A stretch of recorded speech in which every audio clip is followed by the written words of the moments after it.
Hey guys, it's time to Nefis and chill, and I want to sit down with you guys today on my birthday, or after my birthday, and talk about something that not a lot of other content creators seem to want to talk about, or honestly anyone wants to talk about.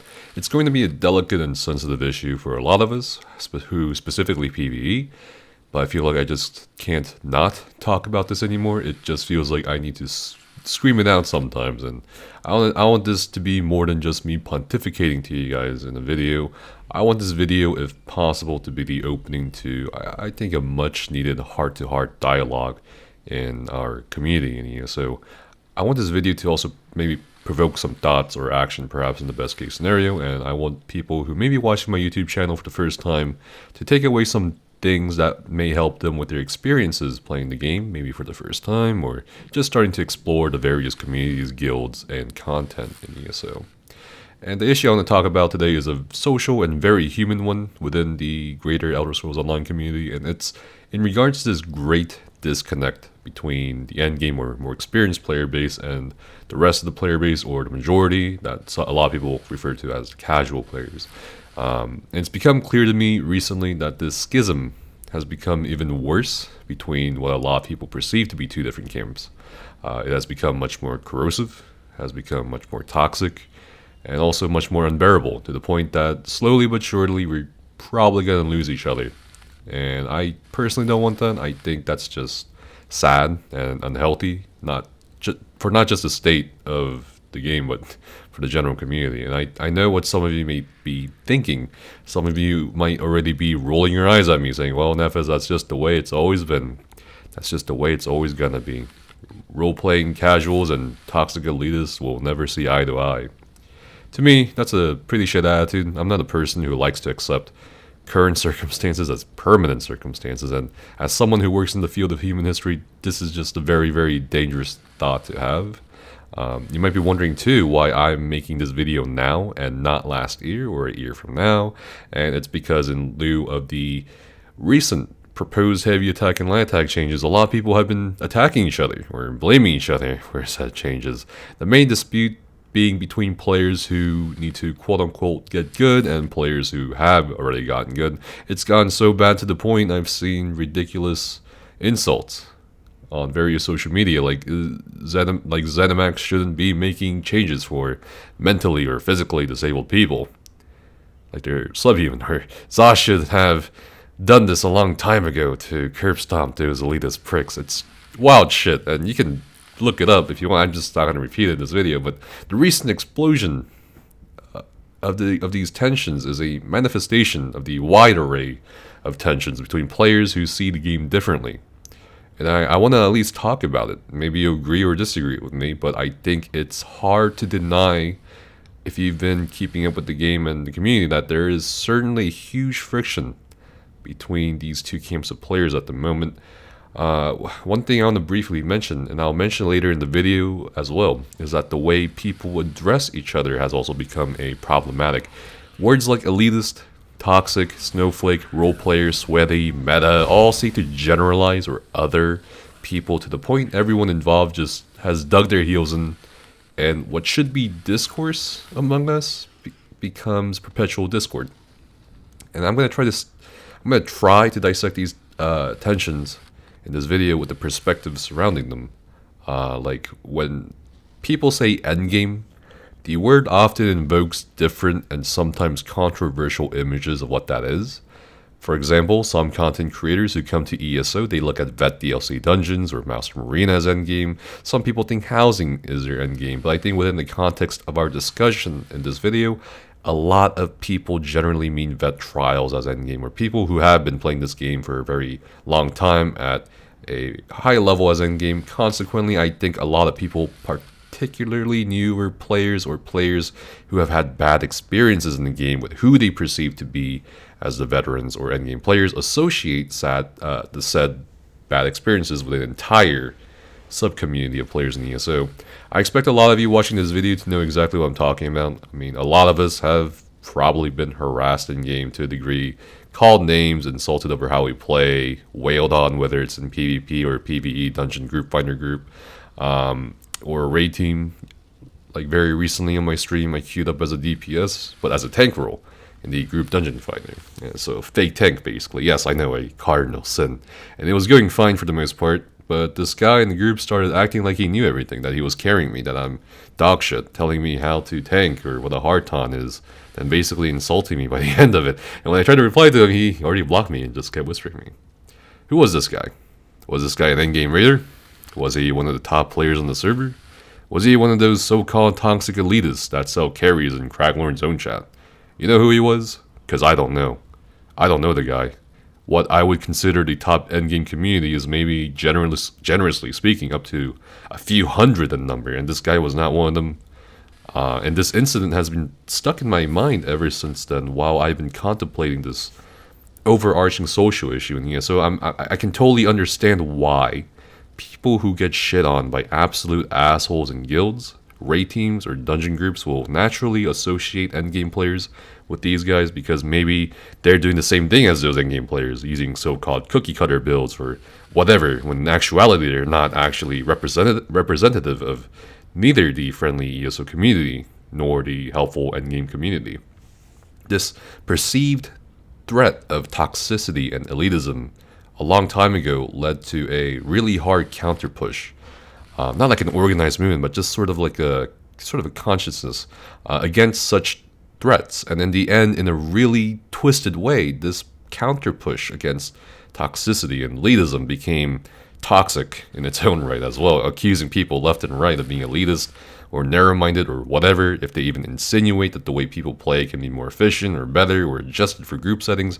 I mean, it's gotten so bad to the point that even Wohler, who now leads, develops, and maintains a bunch of ESO websites you guys use, like ESO Housing, ESO Sets, including ESO Reddit, also publicly said that elitist is a term that has become meaningless.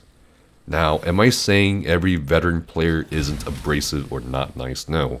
But a lot of people don't realize that literally every community has a wide range of personalities. Some are assholes, some are angels, but you also have to take into account that endgame, or what people consider to be endgame, is a very small minority within the player base, or perceives it as itself as so. This is why you have a lot of people feeling attacked or bitter after years of the same old shit being thrown at them, like, oh, animation canceling is cheating, oh, you're elitist, oh, you're toxic, oh, not everyone is as sweaty as you, oh, you're a nerd for using spreadsheets. I mean, try to put yourself in the shoes of a minority community getting eroded almost day by day from what they perceive to be the majority of the player base, getting insulted, getting stereotyped, and so forth. And well, just like human history even in shows, you have a lot of turtling up and wariness from the minority regarding the majority.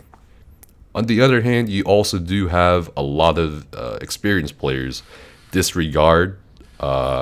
have a severe disregard for, or underestimation or overestimation in some cases, and mistreatment of the more casual player base. And understand, while some of this does tie in with how the casual players treat the more experienced players, a lot of the maltreatment starts with the naming or othering of said casual players. I mean, I also do it sometimes too. I'm not blameless I do it sometimes too without realizing it. The word role player, for example, has become synonymous with casual. And that's frankly an insult to both actual role players and casual players. This already immediately starts us off on the wrong foot. I mean, I'd be kind of pissed too, as an inexperienced or casual player, if someone called me a role player, as a way of saying I'm absolutely fucking horrible and I should stop trying to play group content. And then I'd be even angrier.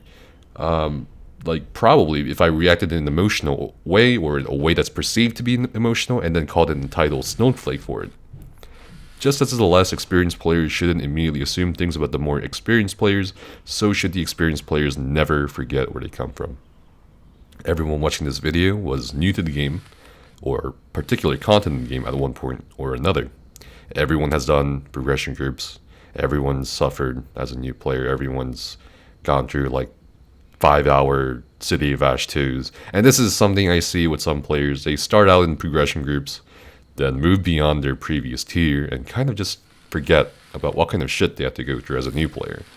It is absolutely critical that experienced players can't forget what being a more casual player or less experienced player was like. And are there entitled people in this game? Probably, but most of the players I see or meet across a variety of places, whether it's in the game or offline, tend to at least be in their early or late 20s, all the way through the 30s, 40s, up until the 70s and 80s even.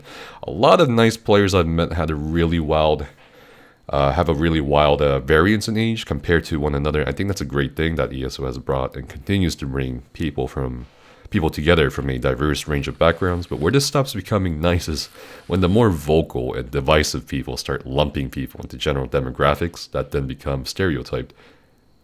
Anyway, like a lot of this shitty stuff me and other people see doesn't seem to occur at the endgame level, although you sometimes do have the typical drama or outrageous incident, but it seems to happen on the way to endgame. I've had hundreds of people tell me their horror stories of their first raid guild, of horrible mismanagement, of people being yelled at so much that they were afraid. It's a game, like, but it's still shitty, you know what I mean? To even try DPSing, tanking, or healing ever again. I've experienced that too. I wasn't always the player I am now. No one right now was ever the player they were. It's just usually how people react to this experience that seems to shape not only what they continue to play, like being turned off from PvP to go to PvE or vice versa as a result of a bad experience, but also shape what they think or believe. I mean, part of the reason why I started doing trials even more back before Thieves Guild was because someone called me a shitter. But a lot of people are not going to react the same way I did. A lot of people are going to, like, get turned off from trying to improve or do content. You also have to remember that not every casual player has the time to invest as much as the next player into completing content. A lot of casual players I watch on some ESO streams or elsewhere can't even complete basic veteran dungeons or even normal trials. I mean, I'm willing to bet that a huge portion of the player base don't even care or read the patch notes. It becomes irrelevant, to accuse casuals of perpetuating the recent changes. So it's just not a matter of telling people to, hey, get good, because one, they may not even have an interest. Two, they're just playing for fun, and everyone has their own definition of fun. And a lot of definitions of fun don't necessarily mean to get good for a lot of these people. For a lot of people, it's more work than fun at that point.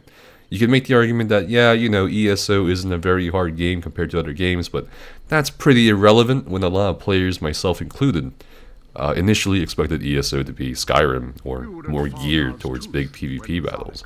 And this also ties into how poorly the game introduces players to the game mechanics and combat system. There's no NPC like Stuga following you around forever saying, hey, do you know how long I've been looking for you? You're standing in the bad AoE for like 10 seconds or something. Hey, do you know how long I've been looking for you?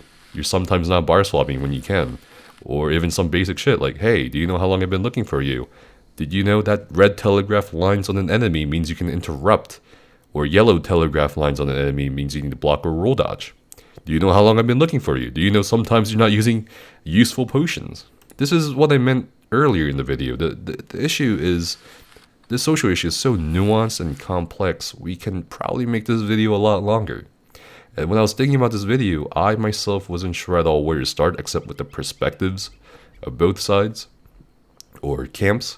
But I think basically everyone, from the casual player base to the best player base and to the game's developers, have, to a degree, some fault in creating these huge tensions. And I think we need to reset the dialogue. Realize everyone is here to play the same game in their own different ways, and then start discussing with one another on how to alleviate or even solve some of the tensions, because I believe some patience and talking can go a long way, instead of forgetting that there's an actual person on the other side. I've had some people come to my stream when I'm raiding, and they're like, oh wow, I'm surprised. And I'm like, surprised by what? And these people have said that they're surprised the raiders on my stream who are talking, were joking, getting frustrated, and literally just being human.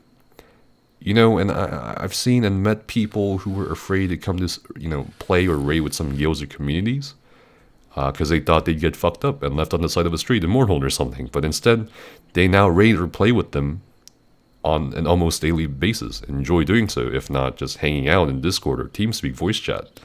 It's insane to me that a lot of people seem to have forgotten that behind the YouTube videos or the forum posts or the in-game characters, that there really is an actual living person playing on the other side. And a lot of people ask me, when PTS patch notes or whatever change comes out in the future is going to make me quit the game. But to be honest with you guys, most of the time I don't play ESO for its DLCs or content. I haven't even finished Dragonhold questline yet. But because of we're even like done the new dungeons on live, except on PTS. But because of the people I play with, I would have I played this game because of the people. I would have quit a long time ago if it wasn't for the wonderful people I've met along the way. The only thing that would actually make me quit is if people got shittier and shittier. Things actually got toxic, and at the rate things are going right now, it might end up happening. If at the very least we don't talk about it. And for where I'm concerned as both a player and content creator, it's of supreme irony to me that the same people who insist that players like me threaten how they play or whatever are also making fun of the way I play. It makes no sense to me. It just absolutely frustrates me when people come to my stream or Discord or YouTube, then, call me toxic or close-minded elitist and accuse me of being some sort of Orientalist, that I'm trying to brainwash or civilize the primitive casual players into so-called proper meta humpers, when all I'm trying to do is promote raiding or endgame PvE and the other content creators or people who play the game at a more experienced level. That's why I made the hard mode stream team on Twitch. That's why I've geared my Discord server towards teaching people. That's why I do pug reads. That's why I help progression groups. That's why I try to work in dispelling these myths of, certain content is only for certain people, or that the meta is just my way or highway, when it's a bit more complicated than that. In fact, a lot of people who come to my Discord ask questions like, oh, what's the best tank class? What's the best raid composition? When do I use this over that? And a lot of these people want black and white, yes ma'am, no ma'am, straightforward answers, when really most of the time a lot of the answers I give is like, it depends on XYZ. Something I'm sure that would surprise the so-called meta haters who obviously don't know what meta actually means, but have instead used it as another label, like toxic or elitist or role player, to label a entire group of people. But it doesn't matter what I or others seem to do. All I'm doing is sharing what I love about ESO, my passion basically, and a fair amount of people just shit all over it. Like, I don't go to other Discords or YouTube comments or whatever and tell people, hey, you're shit. Hey, you're a filthy fucking casual. Go take your shit somewhere else, or make fun of their lack of spreadsheets or some shit, And yet people come to me and do all this. It's exhausting. That's why I don't talk in game a lot anymore, like even offering dungeon or trial groups any advice when I play with them, because that can also be taken as me being elitist or toxic. Or really, I just try not to say too many things in public anymore, because it just feels like I'm walking on 10 million glass shards all the time, and the moment I say something, it's going to be taken in a really negative light or misused in a different context. Like that recent Ice Heart nerf, I said it wasn't really an unreasonable adjustment, but when I said it, people were like, oh, you've forgotten about the casuals, you're an elitist. I'm just like, well, shit. And it's not even just the Ice Heart nerf, there's a bunch of other shit people have pointed to for some stupid reason that apparently makes me a threat or danger. It sucks. And recently it seems a lot of people have this idea that there's some sort of ideological war between meta and non-meta players, which is honestly not how I ever want to frame these tensions. A lot of people try to juxtapose me in opposition to other content creators like Xynode, and I just don't care or want drama. But people from both sides always want to drag me and others into this shit. All of this just sort of makes me want to give up and say, alright, I'm done. And it's really, and I cannot stress this enough, it's really tempting to not just label other people, but also label yourself. Like, I can so easily right now just choose one side over the other and just say, fuck it, let's go. And I understand why people do this shit, and it's pretty simple. It's a human thing. It's just so easy to tribalize. Anyway, all I ask is that you guys start thinking about what kind of community you guys want to give shape to. I personally want an ESO community where people don't feel like they can't do certain content or roles, or that they can't improve, when absolutely everyone can. The only way to go in ESO is up. And I want an ESO community where people want to reach out to the more experienced players and ask how or why they do the stuff they do, instead of being afraid of asking for advice. I want an ESO community where people stop spreading misinformation about each other and shit. Let me know what you guys think about this Like, let me know what your horror stories have been getting to, going through the game. You know, let me know what kind of community you guys want. Essentially, thanks for Nefis and chilling. Stay safe, and I'll see you guys next time in the video, on the stream, or in my Discord. In fact, I'll put my Discord username and stuff. Not everyone joins my Discord server. It's been booming lately. It's become a really cool community where people, for the most part, discuss, endgame stuff or try to help each other. For the most part, I mean, there's like a lot of memes and stuff, but it's become a really cool community. But I understand that people may be uncomfortable or shy or something. So I mean, I'll put my Discord name where you can like PM me and whatever for advice. I do get like a lot of ads and PMs, but if you like, if I don't reply to you or whatever, just PM me again because I have a lot of mountain of stuff to go through almost every day, and yeah, that hopefully when you reach out to me, you'll be like, it's like whatever. I'll try to help where I can because that like action is better than talking. But anyway, guys, see you guys next time.